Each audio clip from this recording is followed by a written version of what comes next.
اوكي تمام.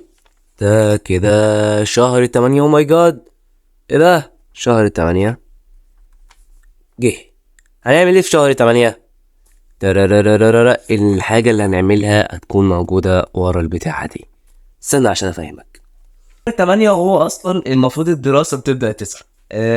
في تو ماتش كده في مصر، اللي هو احنا بنبدأ حرفيا قبل 9. احنا بنبدأ في 8 وفي ناس بتبدأ ب7. اللي بدأ ب7 يعني ربنا يكون في عونهم، اصلا مش ناقصين ضغط اكتر من كده.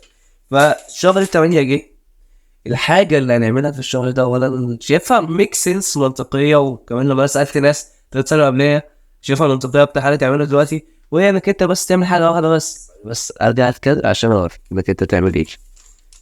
شايفني هنا انت هتعمل حاجة واحدة بس، وهي انك انت ترارارارا زي ما الشهر هو نازل اهو، انك انت جرب. انك انت تجرب انك انت تجرب. بس اصل اقول لك حاجه، السنه دي سنه عاديه، الفرق بينها بس الضغوطات، والنهايه دي سنه عصريه. هل السنه ثالث سنه مهمه جدا؟ يعني لازم تحط في بالك انها مهمه جدا عشان تسعى وتجيب على حاجه. بس في حياه برضه بعد سنه هتبقى مختلفه جدا. وانا بس اشوف نفسي اجيبها في السنه جت. بس فانت كنت تعمل ايه؟ هتجرب. وفي ناس هتبدا دروس شهر 8، انا هبدا دروس 7 8 ولا حاجه، انت فاهم؟ فاللي هعمله ايه؟ انا هجرب، افضل اجرب مدرسين لحد ما اثبت على مدرس حاجه، واجرب بقى فيها ايه؟ طرق المذاكره وجرى حاجات بقى.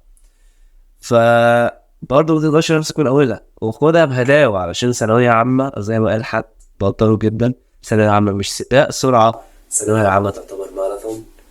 والسلام عليكم ورحمه الله وبركاته.